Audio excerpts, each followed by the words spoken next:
Mobile phone کا استعمال تو ہر کوئی کرتا ہے اور موبائل فون ہماری زندگی کا ایک لازمی جز بن چکے ہیں، لیکن کیا آپ جانتے ہیں کہ اس انقلاب کی شروعات کب ہوئی تھی؟ کیونکہ موبائل فون تو کافی دیر سے استعمال میں تھے، لیکن جو انقلاب اسمارٹ فون لے کر آیا یہ قابل ذکر ہے۔ ناظرین، آج کے دن یعنی 5 نومبر 2007 کو گوگل نے اینڈرائیڈ موبائل آپریٹنگ سسٹم کی رونمائی کی، جس نے موبائل فونز کی دنیا کو یکسر تبدیل کر دیا۔ اس نئے نظام نے صارفین کے لیے ٹیکنالوجی کو نہایت آسان اور قابل رسائی بنا دیا۔ اس کے بعد ہی ہم اسمارٹ فون میں مختلف ایپس ڈاؤن لوڈ کر سکے، گیمز کھیل سکے اور انٹرنیٹ سے بے تحاشا فوائد حاصل کر سکے۔ اس سسٹم نے موبائل ٹیکنالوجی میں ایک انقلاب کی بنیاد رکھی۔ السلام علیکم ناظرین، میں ہوں آپ کی میزبان خدیجہ بلی اور آپ دیکھ رہے ہیں دلیل کی ویڈیو سیریز آج کا دن۔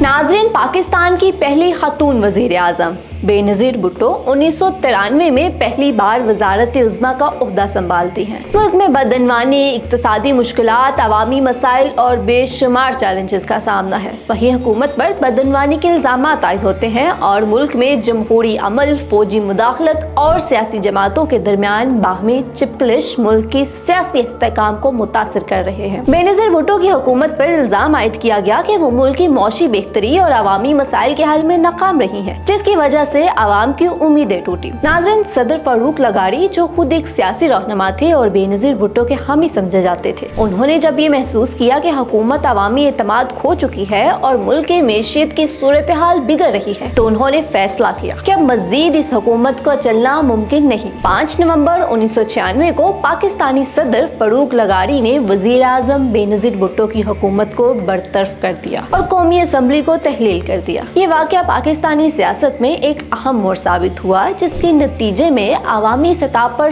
سخت رد عمل سامنے آیا اور ملک میں سیاسی عدم استحکام کی لہر دوڑ گئی۔ بے نظیر بھٹو کی برطرفی کے بعد پاکستان میں ایک نیا دور شروع ہوا، جس میں مختلف سیاسی جماعتوں کے درمیان اقتدار کی جنگ چھڑ گئی اور اس واقعے کے اثرات آج بھی ملک کی سیاست میں محسوس کیے جا سکتے ہیں۔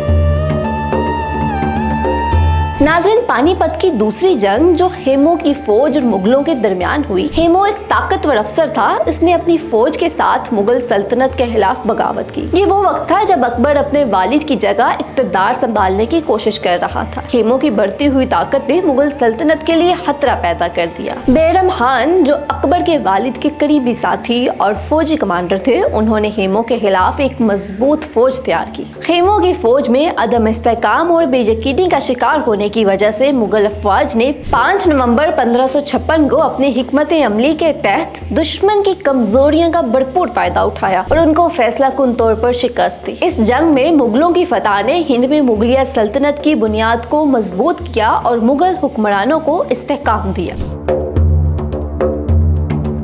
ناظرین، عراق کے سابق صدر صدام حسین اور ان کے ساتھیوں کو آج کے دن یعنی 5 نومبر 2006 کو عدالت نے سزائے موت سنائی۔ صدام حسین 1979 سے 2003 تک عراق کے صدر رہے، جہاں انہوں نے جابرانہ حکومت قائم کی۔ 1982 میں دجیل میں 148 شیعہ مسلمانوں کے قتل عام کے بعد ان پر انسانی حقوقی خلاف ورزیوں کے الزامات لگے۔ جب 2003 میں امریکی فوج نے عراق پر حملہ کیا، اس کے نتیجے میں صدام حسین کی حکومت کا خاتمہ ہوا اور صدام حسین کو گرفتار کر لیا گیا اور 5 نومبر 2006 کو دجیل کے کیس میں سزائے موت سنائی گئی۔ اس فیصلے نے عالمی سطح پر مختلف رد عمل کو جنم دیا اور مشرق وسطیٰ کی سیاست میں بڑی تبدیلیاں آئی۔